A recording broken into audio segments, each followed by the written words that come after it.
여러분 안녕하십니까? 네, 앞에 앉아있는 민재 형제님이 조금 부러워지는 순간이네요. 저도 말씀 꺼내놓고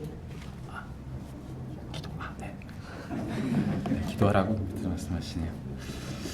기도드리겠습니다. 주님, 세상에서 가장 소중한 것이 있다면 저희가 어디서와 어디로 가는 것을 아는 것일 것 같습니다. 주께서 저희를 사랑하셔서 성령님을 통하여서 주님을 믿게 하시고 또 이 자리에서 주님을 찬양하고 또 말씀을 듣게 하셨습니다. 오늘 이 자리에 모인 아직 주님을 믿지 못하고 또 주님을 구주로 삼지 못한 학생들 또 영혼들이 있습니다. 성령님께서 역사하셔서 말씀을 믿고 자신이 죄인인 것을 깨닫고 주님을 영접할 수 있는 역사가 일어날 수 있게 되기를 기도를 드립니다. 이 모든 것 존귀하신 주 예수 그리스도 이름으로 기도드렸습니다. 아멘. 다시 인사드리겠습니다. 여러분 안녕하십니까? 네, 이 시간 말씀은 자기를 의롭다고 생각하고 다른 사람을 멸시하는 사람에 관한 말씀입니다. 오늘 본문 말씀인 누가복음 18장을 보면 스스로 의롭다 믿는 사람들의 특징이 나옵니다. 첫째, 다른 사람과 비교를 합니다. 다른 사람들이 하는 악한 행동을 나는 하지 않는다 하며 자기를 높게 생각합니다. 둘째는 자기보다 훌륭한 사람과는 비교를 하지 않습니다. 당연히 스스로 생각하기에 자기보다 낮게 보는 사람을 비교해서 자기를 높게 생각합니다. 셋째는 자기의 선행을 자랑합니다. 내세울 것이 있습니다. 그렇지만 자기를 의롭다고 스스로 믿는 것과 실제로 의로운 것은 차이가 있습니다. 물이 불과 다르듯이 하나님이 심판하실 때 의로운 사람과 자기를 의롭다고 믿는 사람은 완전 다른 판결을 받을 것입니다. 이 시간에 나는 어떤 사람인가 질문을 마음속으로 해보면 좋겠습니다. 나는 의로운 사람인가? 이 정도면 괜찮지 않은가 생각하면 그렇기 때문에 스스로 자기를 의롭다 생각하는 것일 수 있습니다. 물론 반대일 수도 있죠. 그런데 자신의 생각이 아닌 무엇을 기준으로 내가 의로운 사람인지 판단을 해야 하는 것일까요? 오늘 본문 말씀을 통해 나는 의로운 사람인가 아니면 스스로 의롭다 생각하는 사람인가 답을 얻을 수 있는 시간이 되기를 기도드립니다. 본문 말씀 누가복음 18장 9절부터 14절입니다. 본문 말씀 누가복음 18장 9절부터 14절입니다. 두 구절씩 교독하도록 하겠습니다. 제가 먼저 읽겠습니다. 또 자기를 의롭다고 믿고 다른 사람을 멸시하는 자들에게 이 비유로 말씀하시되 두 사람이 기도하러 성전에 올라가니 하나는 바리새인이요 하나는 세리라.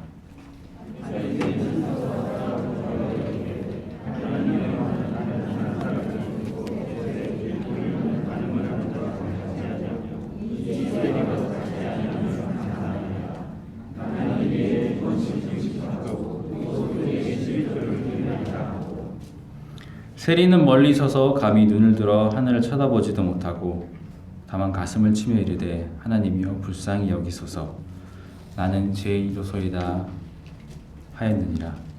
내가 너에게 이르노니 이에 저 바리새인이 아니고 이 사람이 의롭다 하심을 받고 그의 집으로 내려갔느니라. 무릇 자기를 높이는 자는 낮아지고 자기를 낮추는 자는 높아지리라 하니라. 본문에 두 사람이 성전에 올라가서 기도를 했습니다. 한 사람은 바리새인이고 다른 사람은 세리였습니다. 둘 중 하나는 스스로 자기가 의롭다고 확신하는 바리새인입니다.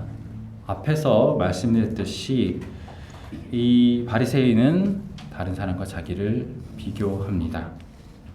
나는 토색, 불의, 간음을 하지 않았다고 합니다. 이 토색이라는 단어가 약간 생소한데요. 남의 물건을 억지로 빼앗는 것을 말합니다. 그리고 불의는 NIV 성경에서 evil doer라고 번역을 했는데요. 악한 행동을 하는 사람입니다. 그리고 간음은 성범죄입니다. 이런 행동을 하지 않았으니까 자기는 의롭다고 생각을 하는 것입니다. 그러나 여기에 오류가 있습니다. 사람이 하는 행동은 그 사람이 의로운가 그렇지 않은가의 판단 기준이 되지 못합니다.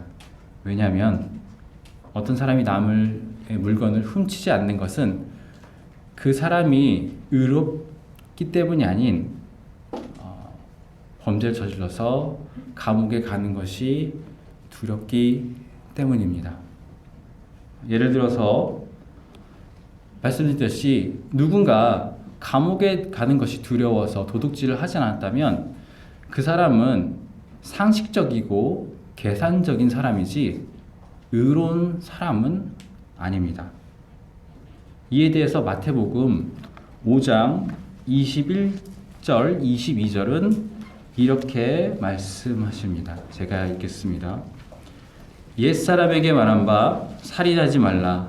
누구든지 살인하면 심판을 받게 되리라 하였다는 것을 너희가 들었으나 나는 너희에게 이르노니 형제에게 노하는 자마다 심판을 받게 되고 형제를 대하여 라갈하는 자는 공회에 잡히게 되고 미련한 놈이라 하는 자는 지옥불에 들어가게 되리라. 앞에서 말씀드린 어떤 한 사람이 친구에게 화가 나서 죽이고 싶은 생각이 들고 욕을 했습니다. 그런데 벌을 받는 게 두려워서 마음에 있던 생각을 행동으로 옮기진 않았습니다. 얼굴에 살이가 가득하고 욕도 했는데 살인은 하지 않았습니다. 그렇다고 사람들이 그 사람을 의롭다고 생각할까요? 간음도 마찬가지입니다. 마태복음 5장 27절, 28절에서 이렇게 말씀하십니다. 또 간음하지 말라 하는 것을 너희가 들었으나 나는 너희에게 이르노니 음욕을 품고 여자를 보는 자마다 마음에 이미 간음하였느니라. 마음속에 음욕이 가득했지만 역시 범죄를 저지르고 감옥에 가는 것이 두려워 행동에 옮기지 못했습니다. 자, 눈에 보이도록 행동을 하지 않았죠. 이 사람은 의로운 사람인가요? 아닙니다. 마음속에 악한 행동이 있는 사람은 형벌이 없다면 언젠가는 그 마음속에 있는 것을 행동으로 옮깁니다. 이 본문에 나온 바리새인은 자신이 토색, 불의, 간음을 하지 않았다고 자랑을 했습니다. 그런데 그가 이런 행동을 하지 않은 것은 그 역시 범죄를 저지르고 수치를 당하는 것이 두려웠기 때문이지 그 사람이 의롭기 때문은 아니었습니다. 그래서 누군가 의로운가 의롭지 않은가 하는 건 감춰있는 이 마음에 달려있는 것입니다. 혹시 이 사람의 마음을 이제 비출 수 있는 또 볼 수 있게 하는 핸드폰 앱이 나왔다고 한번 생각을 해보시기 바랍니다. 이 다운로드를 받고 이 카메라를 찍어서 사람의 마음을 이제 사람을 찍으면 그 사람에 대한 마음이 나오는 것인데요. 여기 앞에 학생들이 딱 앉아 있는데 핸드폰 다 오늘 없죠. 네. 핸드폰이 없어서 다행이에요? 아니면 아쉬운가요? 내가 얼마나 의로운 사람인지 보여줄 수 있는 기회인데 아쉽다 그런 생각이 드나요? 아니면 그런 웹이 있다면 절대로 다운받지 말아야지 그런 생각이 드나요? 내 마음을 들키고 싶지 않을 겁니다. 이 사람의 마음이 얼마나 부패하고 악한 생각이 가득한지는 자기 스스로가 압니다. 그리고 하나님이 아시죠. 하지만 대부분의 사람은 부패한 마음을 갖고 있더라도 자기가 겉으로 드러난 행동이 법을 잘 지켜왔기 때문에, 그리고 경찰서나 법원 같은 곳에 근처에 가지 않았기 때문에 자기가 의롭다고 생각합니다. 즉, 법을 지키느냐 그렇지 않느냐에 따라서 사람이 의로운지 의롭지 않은지가 판단이 된다고 생각을 하는 것입니다. 아시다시피 법은 사실 체계를 유지하기 위한 것이 최종 목표입니다. 민법, 형법, 교통법, 심지어 헌법까지 이 국가라는 체계 안에서 수많은 사람들이 서로 피해를 주지 않고 살아가기 위한 최소한의 수단일 뿐이죠. 이 수많은 사람들이 법을 지키고 살아가면서 이 나라가 유지되어야 되기 때문에 이 사람들이 만든 법은 이 모든 사람이 지킬 수 있어야 하겠죠. 모든 사람이 지킬 수 있어야 합니다. 그러니까 쉬운 말로 하면 이 법은 수준이 낮아야 합니다. 수많은 사람들이 평생 동안 이 교통법규를 지키며 살아가지만 그런 사람에게 나라가 상을 주지 않습니다. 그리고 평생 동안 사람들이 남의 물건을 훔치지 않고 살아가지만 그 사람들에게도 나라는 상을 주지 않습니다. 왜냐하면 그런 것들은 사람이라면 지켜야 되는 가장 기초적인 것이기 때문이죠. 만약 누군가 이런 기초적인 법을 내가 잘 지켜왔기 때문에 내가 의로운 사람이라고 생각한다면 이것은 저희가 본문에서 살펴본 바리새인과 같은 사람이라고 볼 수 있습니다. 바리새인이 어떻게 느꼈죠? 낮은 기준으로 자기를 비교하며 자기를 높게 생각했습니다. 법과 같은 낮은 기준을 가지고 자기를 비교한다면 결과는 뻔한 것입니다. 앞에서 얘기할 때 어떤 분들은 벌써 느꼈을지 모릅니다. 바리새인이 세리와 같은 자기보다 수준이 낮은 사람을 비교하면서 내가 의롭다고 생각할 때 저거는 억지다, 이렇게 생각할 수 있는 사람이 있을지 모르겠습니다. 그렇다면 이 법과 같은 낮은 기준을 통해서 내가 스스로 의롭다 생각하는 것 역시 억지인 겁니다. 반면에 사람이 지키면 그 사람이 의롭다고 할 수 있는 법이 있기는 합니다. 그 법은 하나님의 법인 율법입니다. 율법에 이런 구절이 있습니다. 레위기 19장 9절부터 10절입니다. 레위기 19장 9절 10절입니다.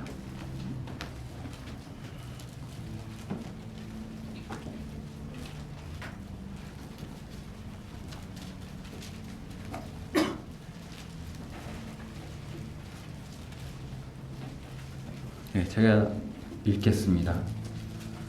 너희가 너희 땅에서 곡식을 거둘 때에는 너희 밭 모퉁이까지 다 거두지 말고 내 떨어진 이삭도 줍지 말며 내 포도원의 열매를 다 따지 말며 내 포도원에 떨어진 열매도 줍지 말고 가난한 사람과 거류민을 위하여 버려두라. 나는 너희 하나님 여호와이니라. 율법은 말씀합니다.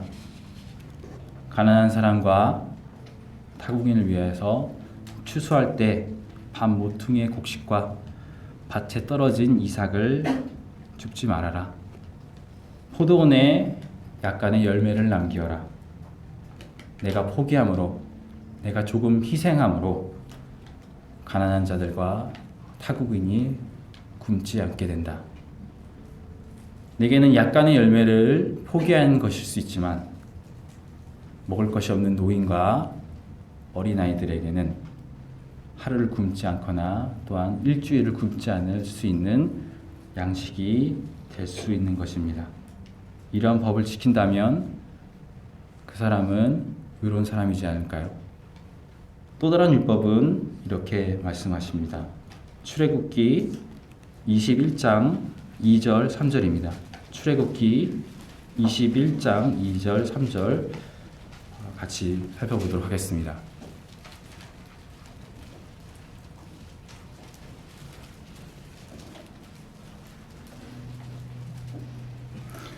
내가 히브리 종을 사면 그는 6해 동안 섬길 것이요 7째 해에는 몸값을 물지 않고 나가 자유인이 될 것이며 만일 그가 단신으로 왔으면 단신으로 나갈 것이요 장가를 들었으면 그의 아내도 그와 함께 나가려니와.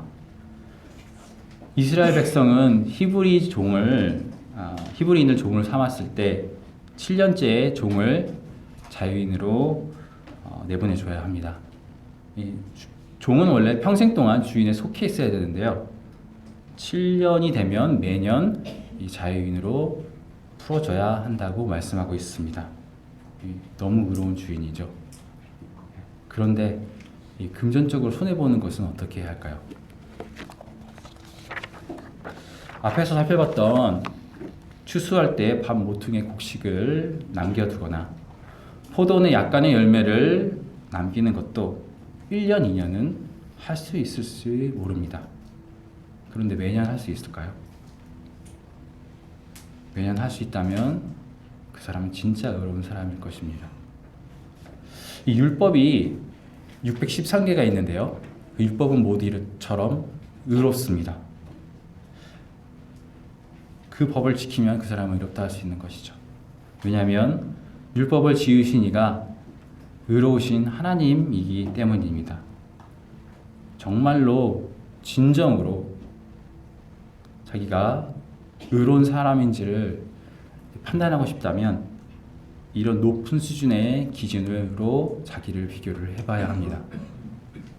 그런데 본문에 나온 바리새인은 자기보다 높은 사람의 수준의 사람과는 비교를 하지 않죠. 예를 들면 요한복음 3장에 나오는 니고데모 같은 사람은 그 바리새인보다 인품이나 아니면 도덕성이나 명성이 높았을 것입니다. 하지만 바리새인은 그렇게 하지 않습니다. 왜냐하면 그렇게 하면 자기가 손해를 볼 것이기 때문이죠. 바리새인도 압니다. 자기가 의로운지 증명을 하고 싶으면 높은 수준에서 비교를 해서 증명을 해야 된다는 것을. 하지만 사람은 본능적으로 자기가 손해볼 것에 대해서는 하지 않죠. 여러분, 이런 단어가 있습니다. 자기 합리화. 스스로 의롭다고 생각하고 있는데 그 기준이 기초적인 것이라면 그것은 죄책감에서 벗어나기 위해서 그럴듯한 이유로 자기를 정당화하는 것일 뿐입니다. 그래서 남을 비교하는 것도, 내가 어떤 악한 행동을 하지 않았다 하는 것도, 내가 어떤 착한 행동을 했다 하는 것도 의로움의 판단 기준이 될 수가 없습니다. 의로움에 대해서 성경에서 이렇게 말씀하십니다. 의로움은 받는 것이다. 누가복음 18장 14절로 돌아가겠습니다. 누가복음 18장 14절입니다.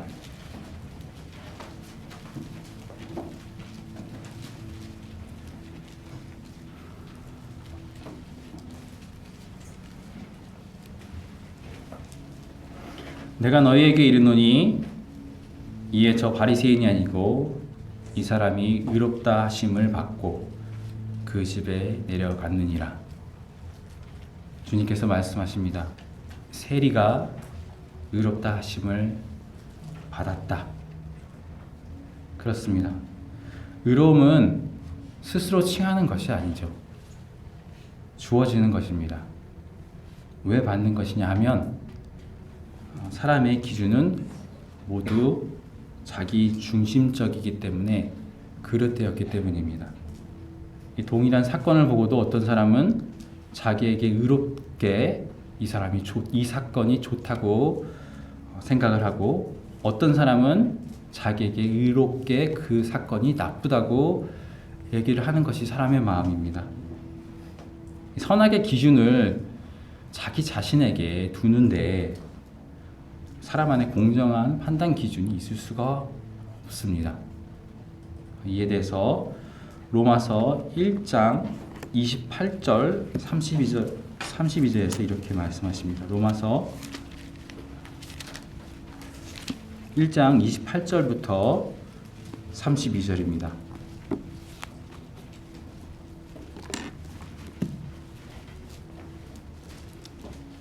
두 구절씩 교독하도록 하겠습니다. 제가 먼저 읽겠습니다. 또한 그들이 마음에 하나님 두기를 싫어하며 하나님께서 그들을 그 상실한 마음대로 내버려 두사 합당하지 못한 일을 하게 하셨으니 곧 모든 불의, 추악, 탐욕, 악의가 가득한 자요 시기, 살인, 분쟁, 사기, 악독이 가득한 자요 수군수군하는 자요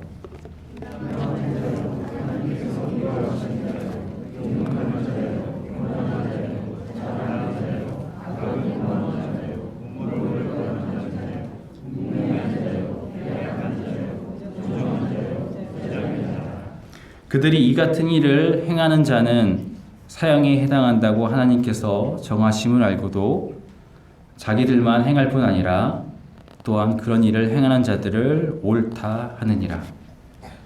방금 읽은 로마서에서 총 22개의 죄가 나옵니다.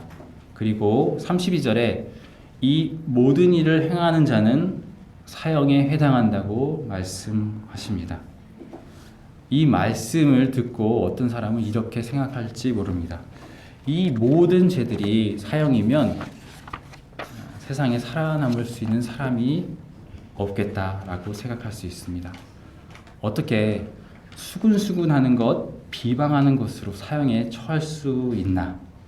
말이 안 되는 기준이다 생각할 수 있습니다. 내게는 수군수군하는 것, 비방하는 것이 별것 아닐 수 있습니다.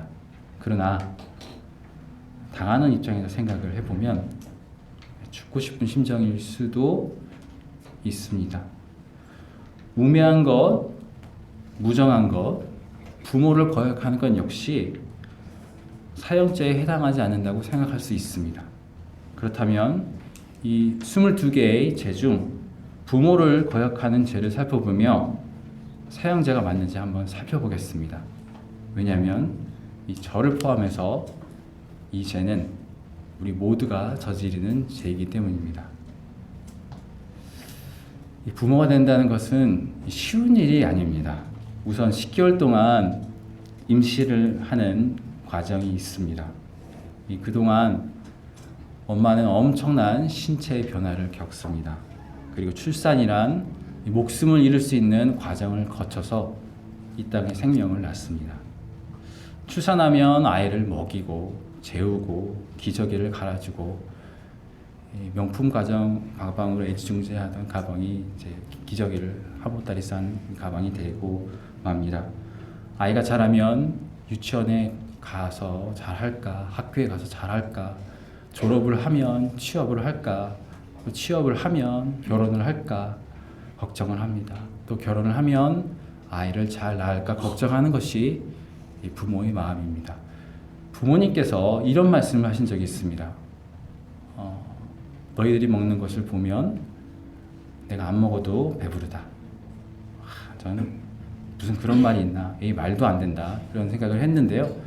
우리 아이들이 먹는 모습을 보니까 정말 제가 안 먹어도 배가 부르더라고요. 이런 부모님의 사랑은 뭐 벌써 다들 표정이 나오는데요. 초인적인 사랑입니다. 그런데 그런 부모님을 내가 마음에 안 든다고 거역하고 미워하고 싫어하죠. 이 부모님이 아니고 이 다른 사람이라고 생각을 해보면 어떨까요? 나에게 생명을 주고 재워주고 입혀주고 마음으로 진정 사랑해주는 사람에게 배은망덕한 행동을 한다면 그 사람은 벌을 받아야 마땅한 사람입니다.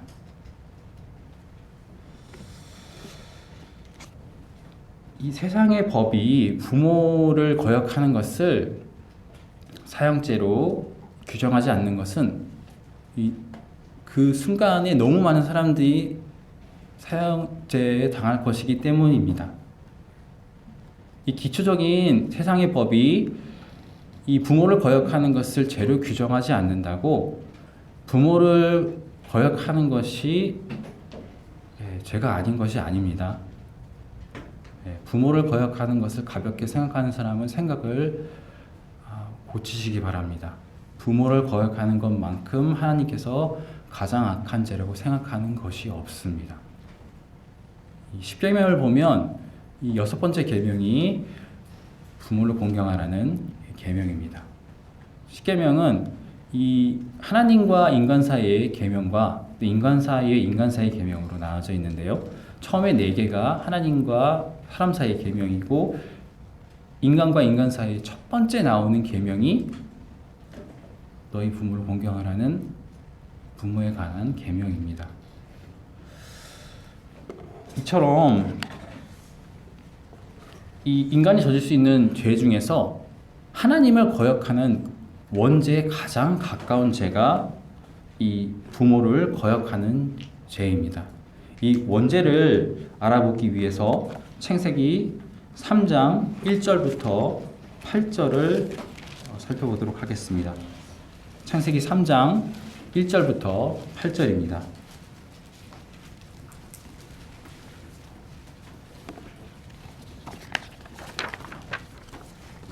네, 두 구절씩 교독하도록 하겠습니다.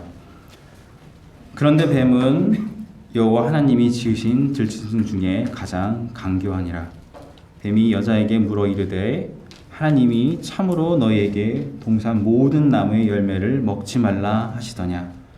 여자가 뱀에게 말하되 동산 나무의 열매는 우리가 먹을 수 있으나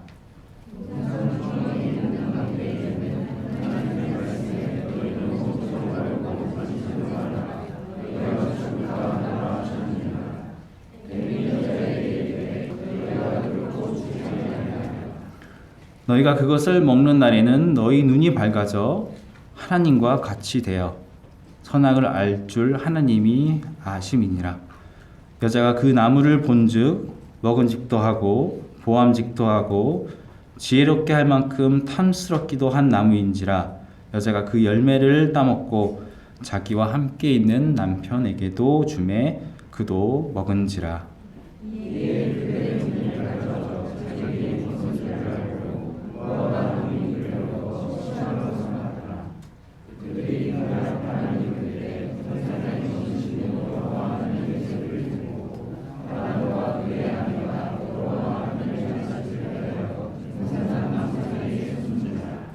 방금 읽으셨듯이 창세기 3장은 첫 인류 아담과 하와가 범죄하는 내용이 나옵니다.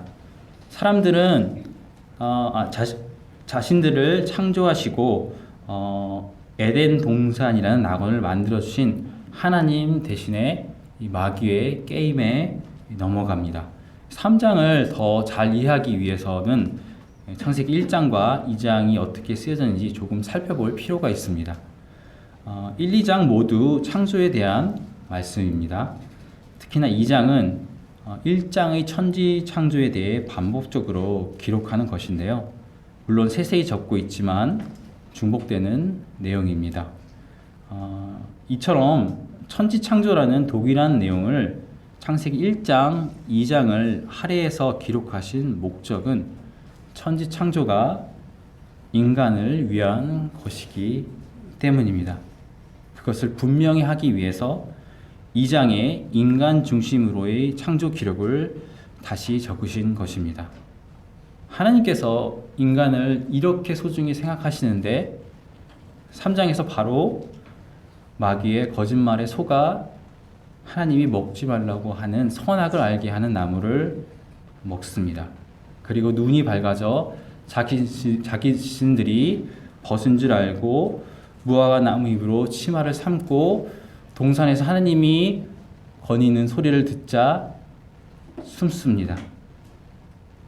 아시듯이 그 후에 아담과 하와는 동산에서 쫓겨납니다. 무엇 때문에 나무 열매 하나를 먹은 것이 그렇게 큰 죄가 되는 것일까요? 이유는 그 나무 열매가 선악을 알게 하는 나무 열매이기 때문입니다. 예를 들어 설명하겠습니다. 어른과 아이가 있습니다. 횡단보도에서 파란불이 들어오자 이 어린아이가 마치 경주하듯이 쏜살같이 튀어나갑니다. 그런데 그때 어른이 다급하게 아이의 옷을 잡으면서 아이를 끌어당깁니다. 이 파란불인데 왜 어른이 아이를 세우는 것일까요? 커다란 트럭이 신호를 위반하고 횡단보도를 쏜살같이 지나갑니다. 아이는 어른과 다르게 이 선악을 구분하는 것이 완벽하지 못합니다. 빨간불이면 멈추고 파란불이면 지나가야 된다는 것을 인식을 할 수는 있죠. 하지만 파란불인데도 차가 지나갈 수 있다는 것까지는 생각을 못할 수가 있습니다. 아이와 어른의 이 선악을 구별하는 차이가 있듯이 선악을 알게 하는 나무를 먹었을지라도 하나님과 인간 사이의 선악을 구별하는 것은 차이가 있을 수밖에 없습니다. 아담과 하와는 선악을 알게 하는 열매를 먹었을 때 자기가 하나님과 같아질 수 있을 것이라고 생각을 했었을 것 같습니다. 마귀가 그렇게 꼬이죠. 그것을 먹으면 너희가 하나님과 같이 될 것 같은 것을 하나님이 알기 때문에 너희를 못 먹게 하는 거야. 아담과 하와는 이 천지창조 그리고 하나님께서 자신들에게 베풀어 주신 모든 권능을 묵도하면서 경험을 했음에도 하나님 앞에서 선악을 알게 하는 나무 열매를 먹으며 내가 하나님과 같아지겠다고 한 것입니다. 이것은 창조주를 향한 인간의 반역입니다. 예전에 이 왕정 시대에는 반역을 하면 이 삼족을 멸했습니다. 이 반역죄를 지은 사람은 당연히 가장 처참한 형태로 사형을 처하고요. 반역을 저지른 사람의 부모와 자식까지 멸하는 것이 반역죄입니다. 인간들끼리 이 소위 한쪽이 이 왕족이라고 해서 자기와 같이 왕이 되려고 한다는 이유 때문에 그렇게 삼족을 멸했는데 인간이 하나님과 같아지려고 하는 그 반역죄에 대해서 하나님께서는 어떻게 벌을 하셔야 했을까요? 모든 인류를 멸하는 것이 합당했을 것입니다. 창세기 3장에 나오는 이 선악을 알게 하는 나무를 먹으려 하는 것은 열매를 먹지 말라는 명령을 어긴 것이 아닙니다. 다시 강조하지만 인간이 하나님이 되어 선악을 스스로 구별하려 했던 이 반역죄였습니다. 이러한 반역죄를 우리는 지금도 하고 있습니다. 부모를 거역하는 것이 마땅히 사형죄에 해당하다고 하나님께서 말씀하시는데 내가 하나님이 되어서 스스로 판단하여 그것은 사형죄가 아니라고 하고 있지 않은가요? 수근수근하는 것, 비방하는 것, 우매한 것, 무정한 것이 사형이라 하나님께서 성경에 기록하시는데 그런 죄를 어떻게 사형을 합니까? 내가 하나님이 되어서 선악을 판단합니다. 이 같은 반역죄를 인간은 삼족을 멸했습니다. 반면 하늘이 땅보다 높은 것 같이 인간과 다르신 하나님께서 반역죄를 어떻게 심판하시는지 볼 수 있는 구절을 살펴보며 말씀을 마치겠습니다. 누가복음 15장 11절부터 20절입니다. 누가복음 15장 11절부터 20절입니다.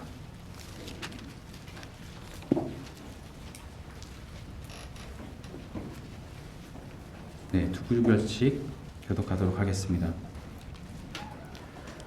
또 이르시되 어떤 사람에게 두 아들이 있는데 그 둘째가 아버지에게 말하되 아버지여 재산 중에서 내게 돌아올 분깃을 내게 주소서 하는지라. 아버지가 그 살림을 각각 나눠 주었더니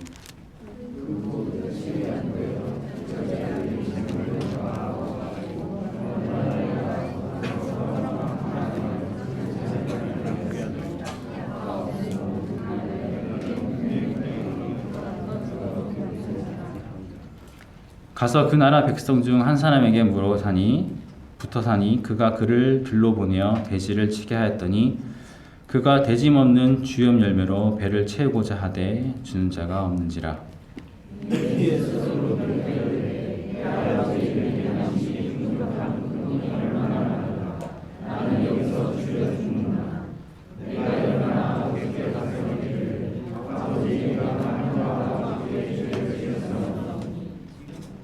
지금부터는 아버지의 아들이라 일컬음을 감당하지 못하겠나이다.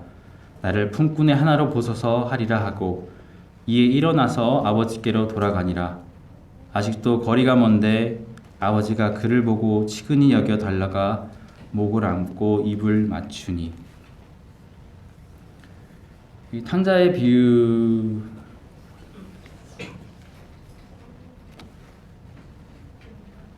비유는 저희가 살펴본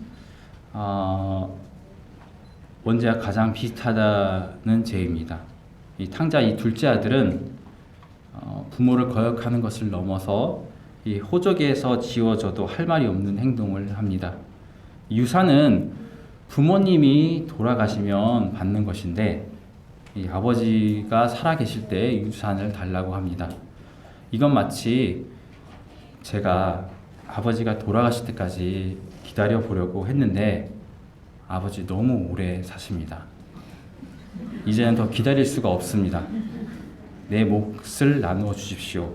이야기하는 것과 같은 것입니다. 그렇게 유산을 받아 이 둘째 아들이 하는 일은 먼 나라에 가서 허랑방탕한 생활을 하는 것입니다. 그리고 그 재산을 다 탕진한 후에 그 나라 백성 중 한 명에게 붙어서 돼지를 치고 사는데 그 돼지 열매를 먹지도 못해서 풍족했던 아버지의 집을 생각을 합니다. 그리고 돌아가자고 생각을 합니다. 염치도 없죠. 벌을 받아 마땅합니다. 그런데 그런 아들을 아버지는 받아주십니다. 그냥 받아주시는 것도 아니고 아들이 올 때 아직도 멀리 있는데 그 아들을 치근히 여겨서 가서 안아주고 입을 맞춥니다. 이런 게 부모의 마음, 이 생명을 준 자의 마음입니다. 반역죄를 지은 사람에 대해서 하나님이 어떻게 심판을 하신지의 마음이 이런 부모의 마음이라고 말씀을 하고 계십니다. 여러분, 자기가 하나님이 되어서 하나님 것처럼 높아진 마음을 내려놓고 하나님께로 나아오십시오. 아버지가 둘째 아들을 치근히 여긴 것처럼 하나님께서 받아주실 겁니다. 아버지 하나님께서는 우리의 반역죄의 값으로 아들 예수 그리스도까지 아낌없이 내어주셨습니다. 예수 그리스도께서 말씀하셨습니다. 건강한 자에게는 의사가 쓸데없고 병든 자에게라 쓸데 있으니 나는 의인을 부르러 온 것이 아니라 죄인을 부르러 왔노라. 세상 모든 사람은 죄인입니다. 안 들킨 죄인과 들킨 죄인이 있을 뿐입니다. 안 들킨 죄인은 바리새인이고 들킨 죄인은 세리입니다. 여기 있는 학생들은 어느 쪽인가요? 말씀을 마치도록 하겠습니다.